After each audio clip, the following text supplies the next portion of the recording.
Ladies and gents, it has been 4 months and about 3,400 miles since I leased my brand new 2025 Chevrolet Equinox EV. And in this video, we're going to talk about a lot of the things I love about it, a couple things I don't like about it, and just some general observations that I had in the last 4 months while owning and driving this vehicle on a daily basis.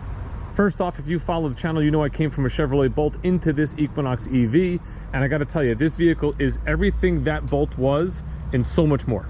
This vehicle is literally better in every single way when you compare it to the Bolt. Now, obviously, you know I love the electric powertrain. It is by far the best style of vehicle to drive. It's quiet, it's quick, it's smooth, it's fun, it's fast, it's cheap, the maintenance is low, the cost to charge is low. If you can charge at home or at work, it's super easy to do. So everything that I love about electric cars, this obviously has, and then some. Now, personally, when I compare it to the Chevrolet Bolt, this car looks better. It's a larger size, which I like. It's all-wheel drive, which I like. It has more power, which I like. It has more range, which I like. It has faster charging, which I like. It has better infotainment, which I like. Other than a few things that are maybe mildly inconvenient, it literally checks off every single box. So in no particular order, let's go over some of my likes, my dislikes, and just general observations about the vehicle, both good and bad. We're gonna start right out in front with the headlights. Now, as you can see here, you get this really cool Chevrolet light bar across the front end of the vehicle, and then your headlights are actually in these little cups right here. Now, I'm thinking, and I haven't experienced this yet, that this might be a big flaw. One of the major concerns about LED headlights is when it snows out, right? Because the bulbs don't get hot and it does not melt the snow off the lens. Now, that's normally okay, but if snow gets captured inside this little pocket here and can't escape from the surrounds and starts to stick inside here, it could get clogged up pretty quick, which means your headlights at night during a snowstorm when you're driving can get blocked pretty easily by the snow. Again, I have not experienced this firsthand, but looking at this and thinking about that topic, this may be a problem. If you're on any kind of a road trip, you're driving in the snow, just pull over every now and then if your lights look to be getting dim and clean out that headlight area. Next up, the Chevrolet Equinox EV is equipped with flush door handles. So as you approach with your key fob, your door handles will present themselves. Now, I've seen some comments about people talking about how these are going to be weak and a breaking point. I will tell you, I have 100% confidence in these. These are not breaking. They feel very strong, very much high quality. And I'm confident that I'll have no problem with these throughout the whole lease. And what's really nice is when you lock your doors, they go flush with the car. This next item makes me think that General Motors is watching some of my videos, because I've mentioned this numerous times when talking about the Trailblazer, the Equinox, the Trax, any vehicle that has the ability to fold down the rear second row seat here. Now, what I would always say is when you fold your seat back up, make sure you pull the seat belt first. This way, when you pull it up, it doesn't get trapped behind the seat. Well, Chevrolet fixed that with this little spot right here. What you do is you take your seat belt, put it in that, pull it tight, and look at this. It's now held onto the interior of the car. You can bring the seat up and down as much as you want. That seat belt does not get in the way. If somebody was to sit in the seat, they just pull it out and buckle it over. A small little detail, but for someone like me who puts the seat down more than I have people sitting in it, this actually is pretty cool. The next thing I'm going to talk about is probably the worst feature of the Chevrolet Equinox EV, and that is the amount of sun glare you get off the windshield that reflects the dashboard up into the glass. Now, you might not see it right now because we're facing away from the sun, but in this video that you're looking at, this is me driving down the street. It's probably 4 or 5 in the afternoon. The sun is up in the sky in front of the vehicle.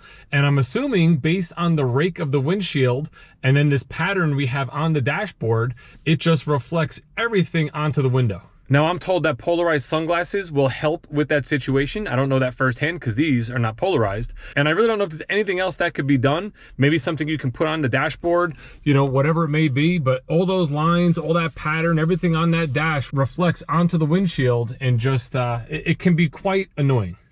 While we're sitting in the vehicle here, probably best to bring up the next thing that sort of bothers me a little bit, but it's not that bad. For all my gym bros out there, shaker cups, right? You want to take your shaker cup. Sometimes you don't want it in your center console here. You want to put it on your door pocket. The problem is when we open up our door and we try to put our shaker cup there, it fits, but just barely. And then what happens is if I push this down to fit, I'm going to have damage. Either I'm going to scratch this panel or I'm going to end up breaking this. Actually, it doesn't fit in there that bad. I don't know. I don't know. I guess it doesn't fit that bad. Again, just mildly inconvenient. Another thing I absolutely love about the vehicle is the new setup Chevrolet has with their infotainment screens and their driver information center here. I've made videos about it in the past. This is the same system that you will see in the Blazer EV, the Tahoe, the Traverse, the Suburban. You know, it's really a nice layout. It's very easy to use. Now, the one flaw is in the electric vehicles, we do not have Apple CarPlay and Android Auto. Again, mildly inconvenient. Now, as an Android user, I got very used to using Android Auto. This is an Android-based system. However, you can't move everything over to it. So for example, if I use Pandora for music, I have to set my radio to Bluetooth as far as my source. And once I set it to Bluetooth, I can then pull media from Pandora, which is this right here. And that part really doesn't bother me. The one part that is a little bit more annoying is, let's say I'm listening to Spotify. Now, Spotify, you can download to this screen. So I can pull Spotify right up. And if I log in with my Gmail account, this is my actual Spotify. Now, let's say I'm listening to a podcast in the car, I'm driving over to the gym. I get to the gym, I have my cell phone with my earbuds, I'm listening to the same podcast while I'm on the treadmill. Now I come back out to the car, when I start the car and start to go, if it links up Spotify from me being logged in on the screen, what I've noticed is it's back to where it was when I was in the car. So even though I listen to, like, let's say a half hour more of that podcast, it goes back to when I was in the car. Again, mildly inconvenient. I found if you switch to Bluetooth and you pull Spotify from the phone, it catches back up. Next thing you know, you're driving and it's logged in on the unit. It's kind of doing its own thing and you're caught up to where you were. It's not a perfect system. I would not buy the vehicle because of that. I know in the comments of my videos, I got a lot of people talking about how they will not buy a vehicle with Android Auto and Apple CarPlay. And to me, it's like, listen, look at all the other pros of the vehicle. And for the handful of times that you have to mess around with something maybe a little bit more than you normally would, it's still worth buying the car. Another thing I really love about the vehicle, which I didn't think I was going to be that much of a fan of, is everything being linked to the brake pedal. So when I walk up, the key's in my pocket, I open my door, I hop in, I put my foot on the brake pedal, just like this, car starts. As long as I put the car in drive and drive somewhere, once I get to my destination and put the car in park, I unbuckle my seatbelt, I open the door, the car will turn off by itself. If I don't go anywhere, there is an off button right here on the screen where you hit vehicle off, just like that. Once you see the screen with your range, you know your vehicle's turned off. The next feature of the Equinox EV that I absolutely love is the camera system. So if we hit our home button here, you will see there's a camera icon right here. I also added one to my top screen. So if I'm in Google Maps, I pull up to the house, I want to put my camera on, I hit the one button, and there is my camera. Now that's obviously what you're looking at there is the front and the overhead view. That overhead view works with 4 different cameras, one in the front, one under each mirror, and one in the back, all stitched together to give you that overhead view. And you have different options you can use here as well, as far as looking front, back, side, all that sort of stuff, which I'm going to show you some really great uses of that right now. One of the cool features with this camera system is you can turn it on while you're driving. So as you're going down the road, if you want, you can have your front view, you can have your back view, depending on any kind of conditions. Give you an example. Let's say you have suitcases, luggage, everything packed up in the back, up to the ceiling, can't see out the back window when you look through your mirror. Well, just turn on your rear camera and you can run down the road and you can see what's going on behind you.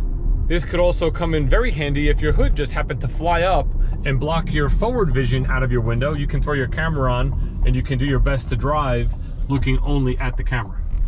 For me, the absolute best feature in this is the side cameras. So if you click on side, and we're gonna keep it on forward, you can see there that you have side cameras, the left and right hand tire as I'm driving. So for instance, let's say we wanna park into this parking spot right here. I'm the type of guy that I don't want to get door dings, so I want to tuck this car as close as I can to that curb without scratching my wheels. So let's put the side camera on. Let's go to forward, and now we can pull in and we can basically drive and see exactly where we are along that curb without scratching our wheels. Now you might want to switch to the back camera, make sure that back wheel is not going to hit either, which it's not. And then you just continue on forward, just like that. You got your overhead view there, so you can see that you're well within your lines. And that vehicle is definitely far enough that you shouldn't get any door dings. These are the little things that are important to me. Anyway, great camera system, high def, good in low light, fantastic system. Absolutely love it. Great job, Chevrolet. You ever pull up to a Mac machine that's just too far away for your reach? Now, I have long arms, so for me, pulling up to an ATM machine is not generally a problem. But again, with your front camera here, you can tuck in and you can get nice and close to that curb. This way you don't have to reach as far. Just be sure to keep an eye on your mirror as well, because you don't want to hit that by getting too close based on the camera. Another feature, drive modes. If you close out our camera, go to our main screen here, you're gonna see drive modes. Press that button, you have normal, sport, snow, ice, and my mode. What I like best is my mode. You hit the little pencil, you could adjust your steering, your brake feel, your acceleration, and most importantly, your motor sound. You can have it on normal, sport, or off. Now, this is one of those things that will give people that visceral feeling of driving a vehicle. It's a simulated noise to sound like an electric car, and we're gonna experience it right now as we accelerate out of this parking lot.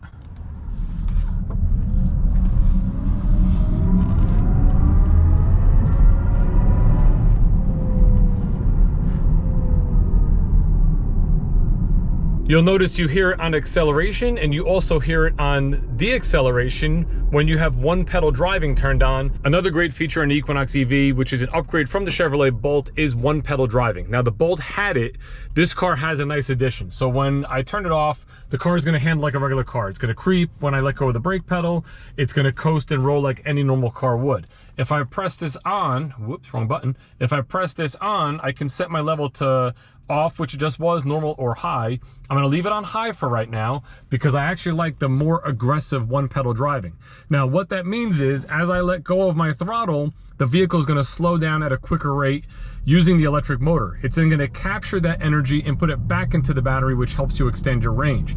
Now, the two-stage, normal and high, is an upgrade from the Chevrolet Bolt. The Chevrolet Bolt just had one setting. The other thing this has is auto hold, and with auto hold, it'll actually hold you on an incline and not allow the vehicle to roll when you're in one pedal driving at a full stop.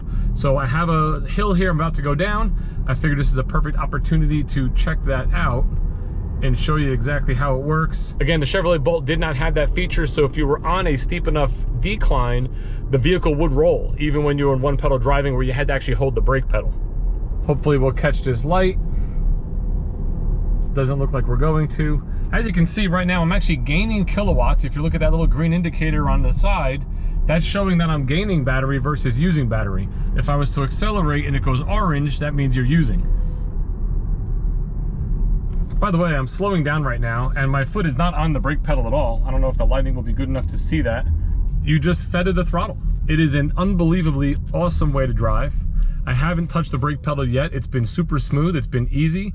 And right now I'm gonna let go completely. You'll see an auto hold symbol pop up right there.